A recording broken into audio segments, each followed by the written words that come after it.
Hello, parents, caregivers, friends, neighbors, welcome. I am Glenda Shupinyaning, the Executive Director of the South African Education Project. Every child deserves a fair start. Research has shown us that quality early learning programs build cognitive skills, social, emotional foundations children need to succeed in grade R and in primary school. Ensuring that children start learning early helps level the playing field. Let's give every child an equal opportunity to thrive. Welcome yet to our episode of Talking Anything ECD. Today we have our co-presenters talking to me, having conversations about ECD and what happens with a child that between 0 to 6 years old, and just talking literacy. And today we have our friends from Wordworks, and kindly introduce yourselves to our parents. Thank you, Glenda. My name is Mammuso Makhanya. I'm the Executive Director at Wordworks, and Wordworks, an early literacy organization founded 20 years ago that's dedicated to improving early literacy and language development in children aged 0 to 9 years of age. Thank you, Glenda. My name is Faith Shabangu from Wordworks as well. I'm an early literacy specialist at Wordworks. I work with children from 0 to 5 years. Welcome, ladies. Welcome to our humble office. Today, I want us to take the parents on a journey of understanding literacy and what is it we mean when we talk about literacy. I know that my time spent in the classroom observing children at an ECD level, perhaps a 5-year-old, you would see that this one child is able to follow in the classroom. They're able to recognize letters. They're able to sit down and just write or draw. And you would see the other one is just out of it. Let's first just unpack what is literacy. Some talk about foundational literacy, some say early literacy. Just unpack that for us to just give our parents an overview of what is this all about. Glenda, from Wordworks' point of view, there are what you will like principles or key messages that we believe are important in really unpacking early childhood development from an early literacy point of view. Some of these principles and the messages that are important to us, firstly, it's just the importance and recognition of the role of parents and caregivers as their children's first teachers, and important at that. That you don't even have to be an expert or literate to play that role. So from a home standpoint, there are principles and ways and guiding messages on how caregivers and parents can really play that role. Issues around talking, responding, and really maybe to your children and talking to them throughout the day. And then using everyday moments as learning opportunities, whether you're walking, you're talking, you're washing, that those are opportunities for you to not even consciously be playing in the development of their fundamental literacy skills. Singing, rhyming, storytelling, all of those are critical, and my colleague will be delving deeper as to what those mean. And sharing stories, as Africans, this is who we are. This is and how we show up in the world, sharing family stories, our community stories. All those are building blocks to the language. And then using your home language that you're most comfortable with. As Wordworks, we believe it's important, and using that language from the home front actually set you up for success later for children to acquire other languages and other content languages. And the last point, obviously not exhaustive, is that learning happens in a relational, encouraging, loving environment. So encouraging your child, loving, hugging your children, all of these set the environment for children to learn without even knowing that they are learning. So it's important for us to be able to maybe understand those principles. I'm glad that you brought up storytelling, because even back in my age at ECD level, I remember my grandmother would often tell us stories in Tsomi. And we know that in this day and age, we don't have that, or it has perhaps been limited for certain children, that they still have that space where parents are involved.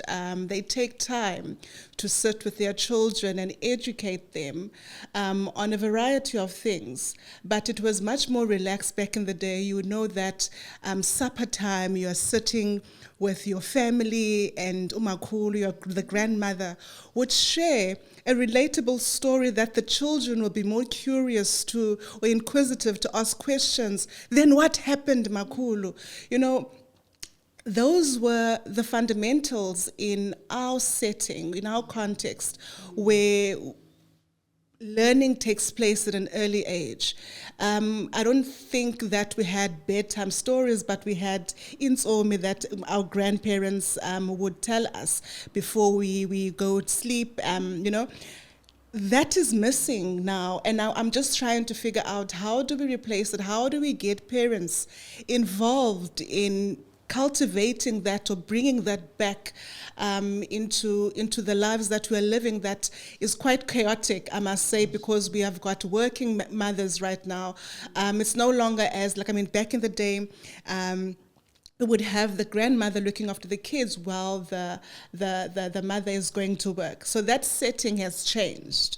Now both parents are living in town, you know, urban, you know, we don't have, that is lacking. The children are now have to go to an ECD quite early on. Nobody's looking after them at home, having that warm setting. And I'm now thinking about, we also learn through play. And that, how does that come about? I know at Wordworks, you know, you encourage playing while learning. How do children learn literacy through play? I'm a fan of play-based learning. So I know you guys have got your own methodology in bringing that to the parents and perhaps the ECD practitioners that you work with. Tell us about that. Thank you, Glenda. Basically, play is a children's language. They use that language to communicate and understand their world. So play is very natural for children to learn. So at Wordworks, we use play to help children learn. Through playing, children learn to communicate, they learn to interact with other children as well, and they learn new words when they are playing. They learn how to the letter sounds as well. So there's a particular play that children they like pretend play, because children, they like to pretend and copy adults around in their environment, and that's how they connect and understand how things work when they are playing. So particularly pretend play is very good for children. They learn how to even manage their feelings. They learn to take turns. They learn to play roles, different roles that they see around them, like being a parent, being a doctor. They learn to tell stories, and even while they're playing, they draw and which is that develop into, talking about those drawings and reflecting in everything that is happening around their world and in their own language. And so in doing that, children develop a whole lot of skills at the early age that prepares them to be ready when they start schooling. When you talk about pretend play, it's something that I always laugh about, because there was a time where children, they call it imaginary. I've got an imaginary friend. And that is pretend play. And I know that in our cultures, we associate this imaginary friend. Hey, please don't play like that. What if this child is speaking to some tokoloshi or something? And not knowing that we are closing that window of that child, that skill of being able to have an active imagination. It helps them when they are in the classroom and they're able to draw. When the teacher says, draw a park, that helps them. Or draw the table. Things that we at home shut down, that skill that is not cultivated at home is needed in the classroom. So just saying that, it's quite important to actually encourage our children to play and actually have that active imagination while playing, because it helps them. So how does playing help children now learn the letters? We encourage now the imagination. How does it now infiltrate in learning letters, words, and numbers?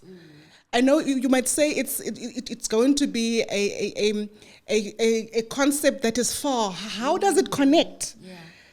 So basically, children, like when they are reading words, they're reading the sounds in the words. So which is the basic skill that children use to learn how to read. So as Wordworks, we create games that allow children to be able to sound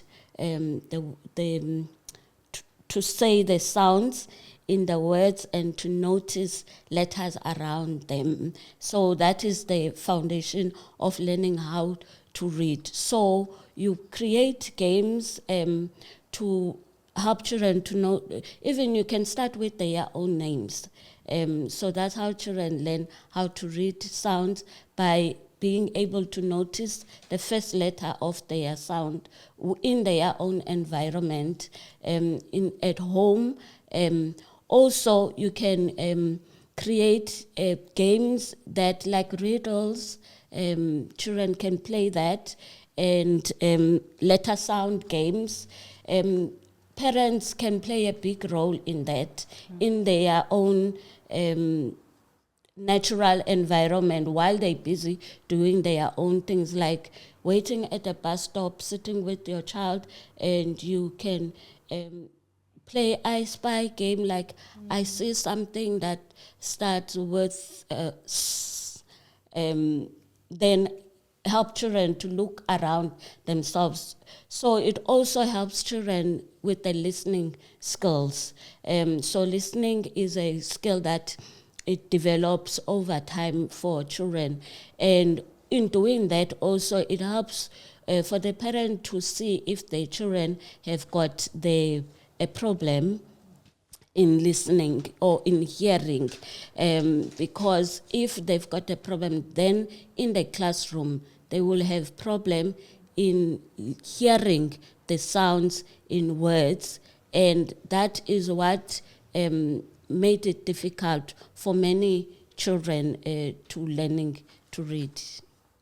You are bringing up such an important element where parents are encouraged to play with their children, but it is actually not really playing. You are educating your child. I always say parents are the first teachers before the child steps into the classroom. Yeah.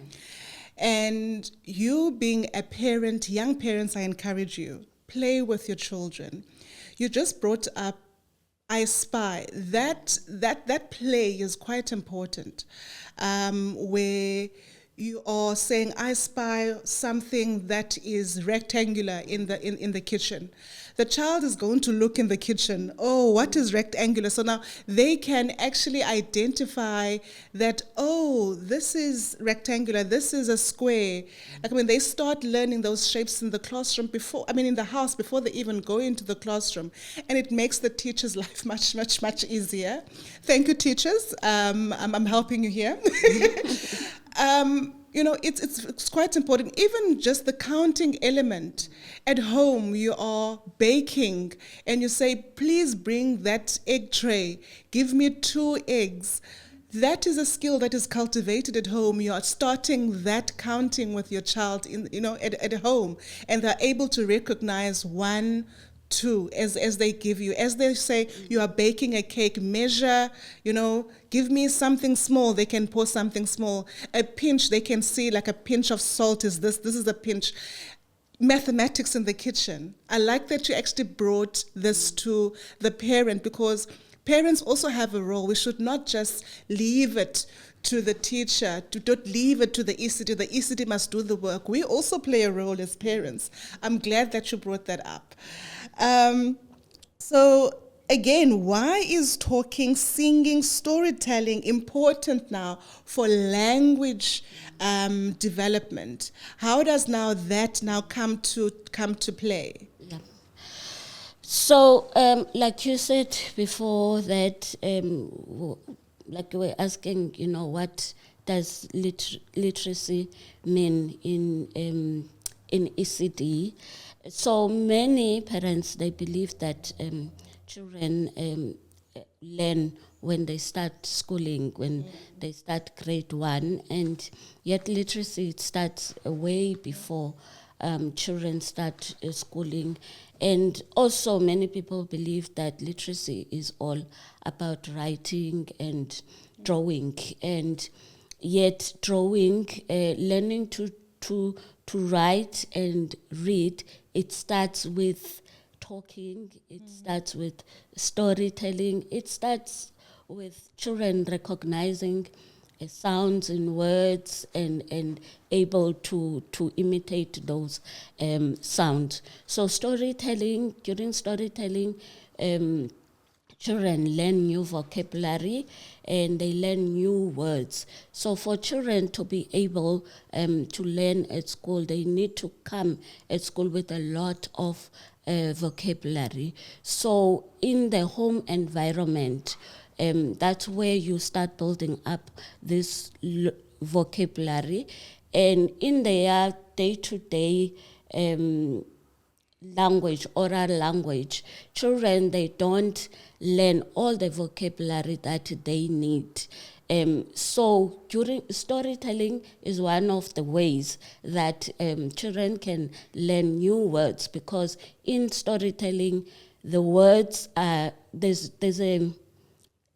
another form of language that you use that you don't use in your daily interaction with your child, like please pick up the spoon, and there's so much characters in the stories that children learn. They learn about how events they unfold and how certain things work, and they relate what they learn in the story from their own environment. So we encourage ECD practitioners, parents, to, even when they tell stories or reading stories to children, to introduce stories that are relatable, that a child is easy to remember, and it's something that children can link in their own world, because then it makes it easier and fun for children. Children really love stories, and we also encourage parents, when they're telling stories, not to be a one-sided thing, but an interaction process where the child is also engaging as well, is always also able to add what they are remember and what they can understand. You know, we find ourselves as a country talking about 81% of our grade 4s cannot read for meaning. And I'm just sitting here asking myself, what can really be done at ECD level to give our children a fair start? And I know one of the important elements is having quality early learning programs. And I know that you guys do incredible work in this space. What has been something that you can say to ECD practitioners that you work with, or maybe share an experience of what you have seen works, that you know, I know you do incredible work. So I would love you to share those experiences of what you have seen works, how do parents can be more involved, what do you think ECD practitioners could incorporate more of? I know one of my what I always say, do not teach a concept in isolation. If you are teaching language, a language class can also be a mathematics class. So these things are interconnected. Try and link what you try to teach in life skills, teach it in maths, and teach maths in English, you know, that type of, so that the children do not say this is that and this is that, but these things are all together. What has worked for you? What's, just share your experiences. Thanks. So our experiences are many, and those experiences and interactions with ECD practitioners, also with parents, actually enrich and help us also how to improve. The issue of maybe almost like demystifying that learning can happen in everyday circumstances, including home and the role that parents play. It's such an important one. So in one of the programs that we part of here in the Western Cape as an example, how parents were actually sharing, you know, people do not understand it or underestimate the link between the ECD center and the home. And if some of these lessons, and parents are empowered to say, even in talking, like my colleague was saying, in storytelling, in cooking, in learning, you're using those moments for learning. So parents learn those because we work with, we train and share knowledge with ECD practitioners, but they also share that with parents. So you're bridging that gap at home. And then you see the improvement of children in the classroom because the work environment has been activated to be an important an extension where children actually learn and strengthen the skills. So we've seen parents saying, you know what, now I don't farm out and say the ECD practitioners are the ones who have to teach my children how to read or write or build those skills. I'm playing a role. And they're even able to go to some of the ECDs and interact. And when there are parents' meetings that are called, they feel almost empowered to demand when things are not working well, or to affirm practitioners when things are working well. So you see parents taking their rightful and active role in their children's learning. You see that it's reinforced at home, but it translates into the work that happens in the classrooms. The practitioners feel that parents are involved, they are playing a role, they've got a vested interest. Then you're able to see maybe early childhood development centers flourishing because of the role of parents and how that translates into the classroom learning, and ultimately how children themselves maybe thrive and acquire language or number sense. Yeah. So thank you to our Wordworks team for gracing us today and having this important conversation so that our parents understand the importance of them being involved in their children's learning. Do you want to surface anything? Yes. I'm dying. Because I'm just, as Mammuso is talking, I'm just thinking, you know, in the communities that we work in communities that are really under-resourced. And so as for children to learn, they really need language-rich environment at home and in the ECD centers. And even when we design and develop our programs, we make sure that there's lots of resources to help children to learn, because those early interactions and experiences and context for children is very important. So it's important to have enough resources, because children, they are visual, they're practical, they want to see the real thing, they want to work with the real thing. So we encourage parents, ECD centers to really make the effort, because you have to put in an extra effort, not to throw in that cardboard of soap, of tea bags, because that is a learning tool for your child.